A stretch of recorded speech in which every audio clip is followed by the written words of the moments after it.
My mentor's daughter called me some orphan with daddy issues while I talked about how much her father meant to me. When I tried to leave, her brother grabbed my arm and said, "You're not walking away from this." I yanked free. That was 2 months ago. This morning, they were standing outside my office, pale and shaking. My bio father vanished when I was 11. I wish I could say he died. At least then I'd have a grave to scream at. Instead, he left for cigarettes and never came back. Before that, his love came in the form of cracked knuckles and slurred apologies. I grew up believing that men who raised you also broke you. So when I turned 19 and landed a job at this logistics company just outside of Pittsburgh, I wasn't looking for anything but a paycheck. I started as an assistant, answering phones, running coffee, and swallowing my pride every time someone treated me like furniture. And then there was Dale, the CEO, gruff and gray-haired. He didn't smile much, but he saw me. The first time he stayed late, I was the only assistant still in the office. He asked me to proofread a proposal a member of his team had sent him. I stayed until midnight fixing the grammar and ended up rewriting most of it. The next day, he called me into his office and asked if I'd ever considered going into management. I told him I didn't think people like me made it that far. He just chuckled and said, "They will now." A year later, when I told him I never learned how to drive because my dad never taught me, he cleared his Saturday and took me to a parking lot. When I failed the test, he said, "Failure just means you're still learning." When I passed it, he handed me his old car. "Consider it a promotion." I cried. And when I did, he hugged me. It wasn't weird. It wasn't creepy. It was warm. It was fatherly. Over the next 10 years, Dale became a real father figure to me. He taught me everything I wanted to learn. The one thing that always lingered, though, was his family. He never talked about them much, except to say, I wasn't the best dad, but people change. When I pressed, he'd wave me off. "They're better off without me. You're my second chance." Still, I wanted them to like me. I knew about his estranged daughters, 3 of them, and his son, who apparently wouldn't even return his calls. So I sent them birthday cards from the office every year. When I heard one of them had a baby, I shipped a care package on Dale's behalf. I always hoped if I showed them I wasn't the enemy, they might soften. I even asked Dale once, "Do they know about me?" He gave me a tired smile. "They will, one day, when the time's right." He said he was working on a new will, that he was putting my name on the business. "You've earned it," he told me. "This company wouldn't be what it is without you. You're the daughter I got right." 2 weeks later, Dale collapsed in his kitchen from a massive stroke. He never regained consciousness. When the news hit the office, I didn't cry. I couldn't cry. I handled everything. I organized the files, managed the PR statement, fielded calls from worried clients. I even arranged the memorial service, because no one else did. His family didn't even show up until the day of the funeral. When I saw them, I froze. I recognized them from the photos on his desk, the ones he kept tucked away in the back corner. I approached them slowly, like an overeager kid meeting the cool older siblings. "Hi," I said.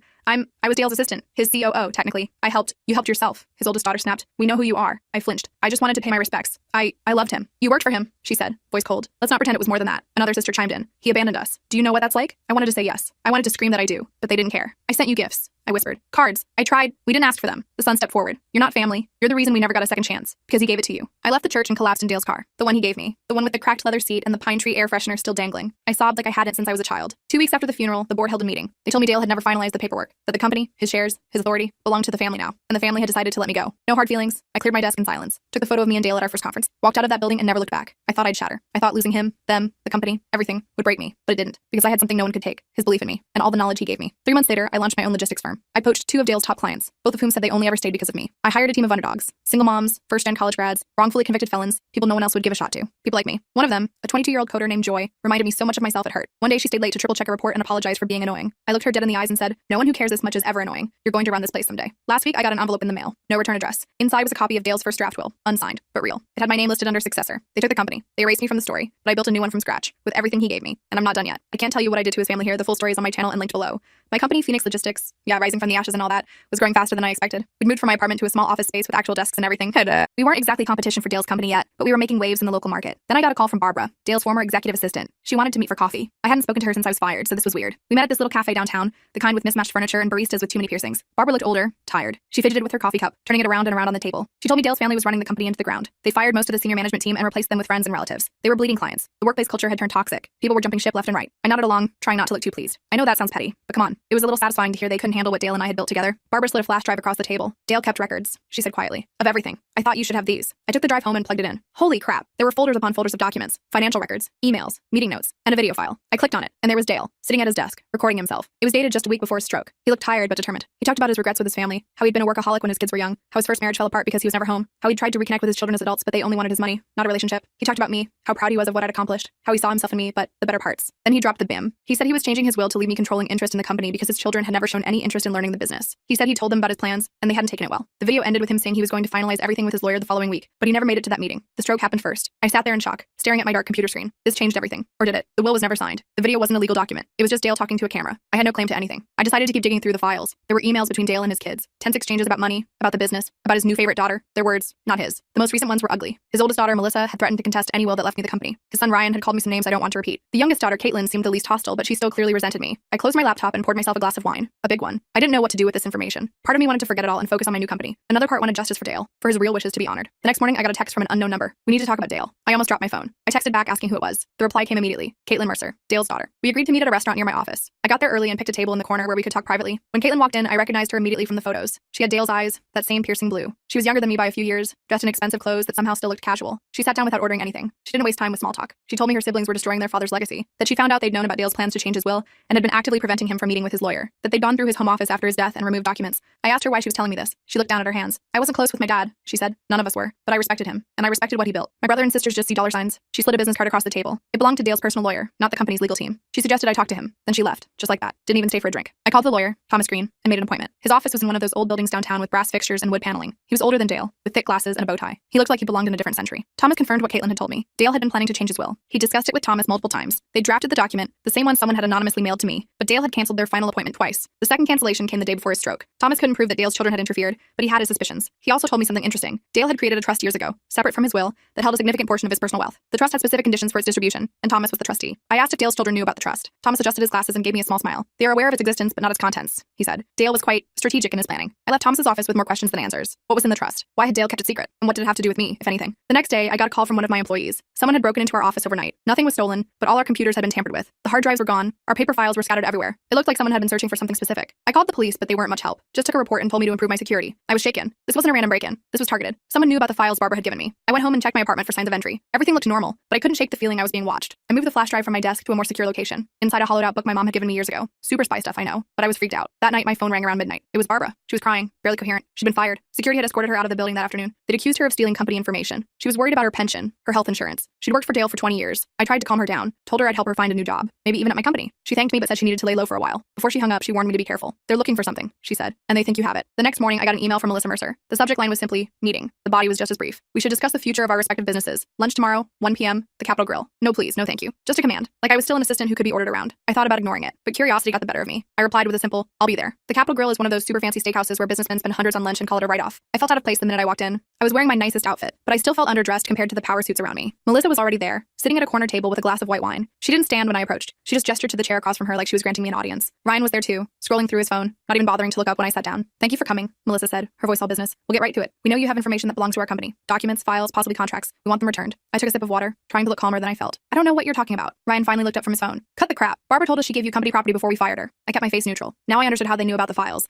They'd pressured Barbara into admitting she'd shared information with me before firing her. Barbara and I are friends. We've had coffee. That's it. Melissa leaned forward. Look, we can do this the easy way or the hard way. Return all company documents in your possession. Sign an NDA and a non-compete agreement, and we'll leave you and your little startup alone. Refuse, and we'll bury you in lawsuits until there's nothing left. I felt my temper rising. Is that why you broke into my office? Looking for these imaginary documents? They exchanged a quick glance. So they were behind the break-in. Ryan started to say something, but Melissa cut him off with a sharp look. We had nothing to do with any break-in, she said smoothly. But if someone did access your office, perhaps they were simply recovering stolen property. I stood up, my chair scraping loudly against the floor. I have nothing that belongs to you, and I'm not signing anything. Dale taught me better than to cave to empty threats. Ryan's face darkened. Dale taught you? He wasn't your father. He was our father. And he was a selfish bastard who abandoned his real family for his precious company. And for what? So he could play daddy to some orphan with daddy issues? That stung, but I didn't let it show. I'm not an orphan. My mother raised me just fine. And Dale was twice the father to me that he apparently was to you. I walked out before they could respond. My hands were shaking so bad I could barely get my car door open. I sat in the parking lot for a few minutes, trying to calm down. What the hell was going on? What did they think I had? When I got back to my office, Joy was waiting for me with a worried expression. There's someone here to see you, she said quietly. She wouldn't give her name, but she says it's urgent. I walked into my office and found Caitlin sitting in my chair. She looked up when I entered, her face tense. They know I talked to you, she said without preamble. Ryan followed me that day. They're furious. I closed the door. What exactly is going on, Caitlin? Why are your siblings so desperate to get whatever they think I have? She bit her lip. It's the trust. Dad set up this trust years ago with conditions about who could access it. They think he changed the terms before he died. They think you're a beneficiary now. That was news to me. And what do they think I have? Documents about the trust? They think you have proof that Dad was planning to cut them out completely. Give you everything. The company, the trust, all of it. I shook my head. That's not what he wanted. He just wanted me to run the company because I actually knew how. The video he recorded made that clear. Caitlin's eyes widened. What video? I hesitated, then decided to trust her. I pulled out my laptop and played the video Barbara had given me. Caitlin watched in silence, tears forming in her eyes as Dale spoke about his regrets as a father. When it ended, she wiped her eyes. They can't see this, she said firmly. If they know this exists, they'll stop at nothing to destroy it. And you. Why? It just shows Dale wanted what was best for the company. You don't understand. The trust has a moral character clause. If the beneficiaries are found to be acting against Dale's wishes or best interests, they can be removed. This video is proof they're doing exactly that. Now things were starting to make sense. The break-in, the threats, all of it. They weren't just worried about the company, they were worried about losing access to the trust, which, based on how desperately they were acting, must be worth a lot more than I'd imagined. Caitlin stood up. I need to go before they realize I'm here. Be careful. My siblings aren't good people. They never were, even when Dad was alive. It's why he distanced himself. After she left, I called Thomas Green again. I needed to understand exactly what was in this trust and what my options were. He agreed to meet me the next morning. That night, I couldn't sleep. sleep. I kept thinking about Dale, about the family he'd tried and failed to connect with, about the second chance he'd found with me. I wondered if I was doing the right thing by pursuing this. Maybe I should just focus on my own company and let the past go. But then I remembered what Dale always said. Stand your ground when you know you're right. He'd fought for what he believed in. I needed to do the same. The next morning, I drove to Thomas's office, the flash drive secure in my pocket. I was going to show him the video, get his legal opinion on what it meant for the trust. I never made it inside the building. As I was walking from the parking garage, a black SUV pulled up beside me. The window rolled down, and there was Ryan, looking smug. Get in, he said. We need to talk. I kept walking. I have nothing to say to you. He called after me. That's fine. We can always talk to Joy instead. Or maybe that single mom who does your accounting. Lisa, right? With the cute kids? I stopped cold. Was he threatening my employees? I turned around slowly. Leave them out of this. He smiled, and it reminded me so much of my biological father that I felt stuck. Then get in the car. Against my better judgment, I got in. Ryan didn't drive away. We just sat there in the parking garage, engine running. He turned to face me. Here's the deal. You give us everything you have from Dad. All the files, all the videos, everything. You sign a non-disclosure agreement. You close your company and move out of state. In return, we leave you and your employees alone. I laughed. I couldn't help it. That's your offer? I give up everything and get nothing in return except not being harassed by you? No thanks. His face hardened. You don't have a choice. We own Dad's company. We have resources you can't imagine. We can crush your little startup overnight. Then why haven't you? I challenged. If you're so powerful, why are you so scared of me? That hit a nerve. Ryan's face flushed red. We're not scared of you. We just want what's ours. No, you want what's Dale's. There's a difference. I reached for the door handle, but Ryan grabbed my arm. His grip was tight enough to hurt. You're not walking away from this. Not until we have a deal. I yanked my arm free. Touch me again, and I'll have you arsted for assault. We're done here. I got out of the car and walked quickly toward Thomas's building, my heart pounding. I heard the SUV's tires squeal as Ryan drove off. I looked back over my shoulder, half expecting him to try to run me down, but he was gone. Thomas was waiting for me in his office, looking concerned. Are you all right? You look shaken. I told him what had happened with Ryan. Thomas listened gravely, then picked up his phone and made a call. He spoke briefly to someone, then hung up. I've asked security to keep an eye out for Mr. Mercer, he said. Now, you mentioned on the phone that you have some new information. I showed him the video. Thomas watched it carefully, taking notes. When it finished, he sat back in his chair, fingers steepled under his chin. This is significant, he said. Very significant indeed. He explained that Dale's trust was set up with specific provisions. The primary beneficiaries were his children, but there were conditions. They had to demonstrate good character and responsible management of his assets. If they failed to meet these conditions, alternative beneficiaries would receive the trust assets instead. Am I one of those alternatives? I asked. Thomas hesitated. I cannot disclose the specific terms without a court order. However, I can tell you that Dale was very concerned about his legacy, both personal and professional. He wanted his assets to benefit those who shared his values and vision. That wasn't a direct answer, but it told me enough. I was at least mentioned in the trust, which explained why Dale's children were so desperate to get rid of me. What should I do? I asked. Thomas thought for a moment. Document everything, every threat, every encounter. Back up that video in multiple secure locations, and be prepared for them to escalate. People who feel entitled to wealth they didn't earn can become quite irrational when that entitlement is threatened. I left Thomas's office feeling both more informed and more worried. I had evidence that could potentially affect the trust, but using it would mean all-out war with Dale's children, and they had already shown they were willing to play dirty. When I got back to my office, I found the place in chaos. We'd received a cease and desist letter from Dale's company, claiming we were using proprietary information and infringing on their intellectual property. It was complete nonsense, but it had spooked some of our clients. Two had already called to put their contracts on hold until the legal issues were resolved. Joy was trying to calm everyone down, but I could see the worry in her eyes. This was her first real job out of college, and now it looked like it might disappear. I gathered everyone in our small conference room. Listen up, I said, trying to sound more confident than I felt. This is a scare tactic, nothing more. We haven't done anything wrong. We built this company from scratch, with our own ideas and our own hard work. I'm going to fight this, and we're going to win. My little speech seemed to help, but I could tell everyone was still worried. After they went back to work, I sat in my office staring at the cease and desist letter. This was just the beginning. Dale's children were going to try to destroy everything I'd built. I needed to fight back. But how? I stared at that cease and desist letter for about an hour before I had an idea. Dale always said the best defense is a good offense. So I called Thomas again and asked if we could meet one more time. He agreed, but suggested we meet somewhere other than his office. We ended up at this little diner on the outskirts of town, the kind of place with sticky menus and waitresses who call you Han. I laid out my plan to him. It was risky, but it might work. Thomas listened carefully, occasionally making notes on a napkin. When I finished, he looked at me over his glasses. It's aggressive, he said. Dale would approve. That was all I needed to hear. I spent the next few days gathering everything I had, the video, the emails, the draft will, all of it. I made copies and stored them in different places. I even mailed one set to my mom with instructions not to open it unless something happened to me. Paranoid? Maybe. But Ryan's threats had me spooked. Meanwhile, our company was struggling. 3 more clients had put their contracts on hold. One of my employees, Mark, had quit after receiving a job offer from Dale's company with double his salary. I couldn't blame him. He had kids to feed, but it still hurt. I called Caitlin and asked to meet again. This time we met at a park, sitting on a bench watching ducks in a pond. Very spy movie, I know. I told her my plan. She was quiet for a long time after I finished. They'll hutch you even more, she finally said. They already hut me, I replied. At least this way Dale's legacy has a chance. She nodded slowly. I'll help, but be careful. Ryan especially. He has a temper. I knew all about men with tempers. I'd grown up with one. I wasn't afraid anymore. The next day, I sent an email to Melissa, Ryan, and their other sister Jennifer, who I'd never actually met. I requested a meeting to resolve our differences amicably. I suggested the conference room at Thomas's law firm as neutral ground. Melissa replied within minutes. Fine, tomorrow. Golly but the money. I spent that night rehearsing what I would say, trying to anticipate their reactions. I barely slept. By the time I arrived at Thomas's office the next morning, I was running on coffee and adrenaline. They were already there when I walked in. Melissa, Ryan, and Jennifer. Thomas sat at the head of the table, looking formal in a full suit. Caitlin was there too, sitting slightly apart from her siblings.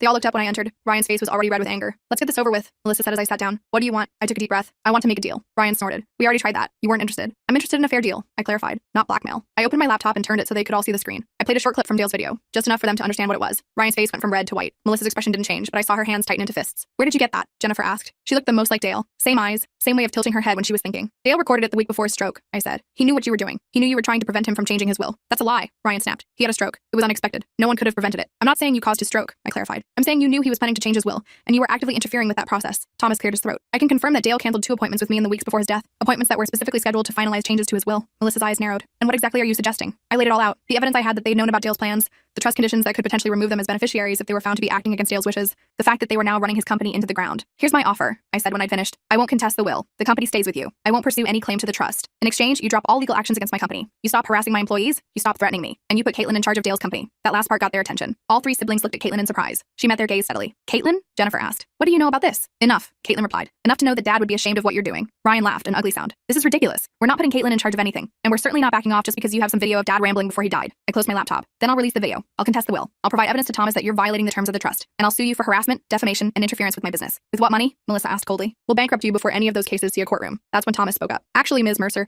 there's something you should know. The trust has a provision for legal expenses in exactly this situation. If there's a dispute over the terms or a challenge to the administration, the trust itself pays the legal fees of all parties. I hadn't known that. Based on the looks on their faces, neither had Dale's children. That changed the calculation significantly. They couldn't just outspend me anymore. This is blackmail, Ryan said, but his voice lacked conviction. No, I replied. This is negotiation. Something Dale taught me. Jennifer, who had been quiet most of the meeting, finally spoke up. Why Caitlin? Why not you? If you believe Dad wanted you to run the company, why give it to her? It was a good question. Because I have my own company now. And because Caitlin is Dale's daughter. She deserves a chance to be part of his legacy. She's the only one of you who seems to actually care about what he built. Melissa and Ryan started arguing, talking over each other about how this was all a setup, how they wouldn't be bullied. Jennifer just watched me, her expression thoughtful. After a few minutes of this, she held up her hand, and surprisingly, her siblings fell silent. I want to see the whole video, she said. I hesitated, then nodded. I played the entire recording. We all sat in silence as Dale's voice filled the room, talking about his regrets, his hopes, his plans for the future. When it ended, Jennifer had tears in her eyes. Even Melissa looked shaken. Ryan just looked angry, but that seemed to be his default state. He never told us any of this, Jennifer said quietly. About feeling like he failed as a father, about wanting to make amends. He tried, Caitlin said. You guys just didn't want to hear it. There was another long silence. Then Jennifer turned to Thomas. If we agree to this arrangement, what happens to the trust? Thomas adjusted his glasses. The trust remains as it is, with the current beneficiaries, unless there's evidence of continued violation of its terms. Jennifer nodded slowly. I need to discuss this with my siblings. Privately. Thomas showed them to another room. When they were gone, I let out a breath I didn't know I'd been holding. Caitlin gave me a small smile. That went better than I expected, she said. No one stormed out or threw anything. Yet, I added. The day's still young. We waited for almost an hour. I kept checking my phone, answering urgent emails from my team. Our biggest client was threatening to leave if the legal issues weren't resolved by the end of the week. I was running out of time. Finally, the door opened and Dale's children filed back in. They sat down across from us, their faces unreadable. We have a counteroffer, Melissa said. Caitlin can take over as CEO of Dad's company. We'll drop all legal actions against your company. We'll sign agreements not to interfere with your business in any way. I waited for the catch. There's always a catch. In exchange, she continued, you turn over all copies of that video and any other recordings or documents you have from Dad. You sign an NDA about everything you've learned about our family and the trust.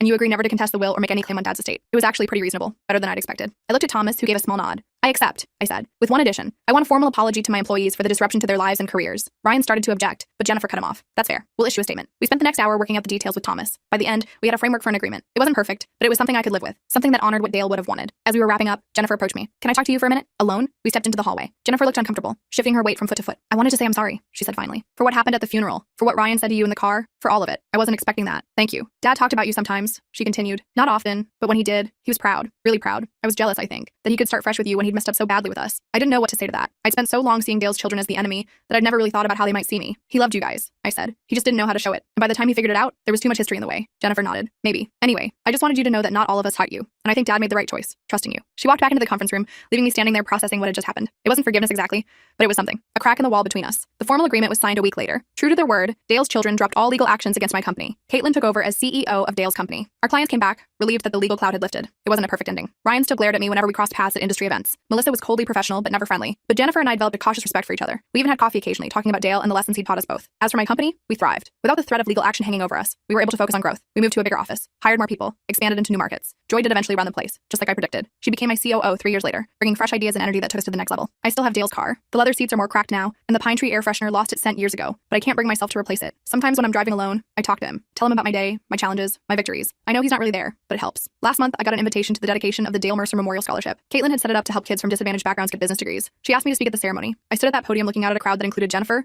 a few of Dale's old colleagues, and even Melissa. I talked about second chances, about seeing potential in people who don't see it in themselves, about building something that lasts. After the ceremony, Caitlin hugged me. He'd be proud of both of us, she said. I think she's right. Dale wasn't perfect. He made mistakes with his first family that he couldn't fully repair, but he got it right the second time around, with me. And in the end, that's what matters. Not the company or the money or the legal battles, just the fact that he saw something in me worth believing in. And because he did, I learned to see it too.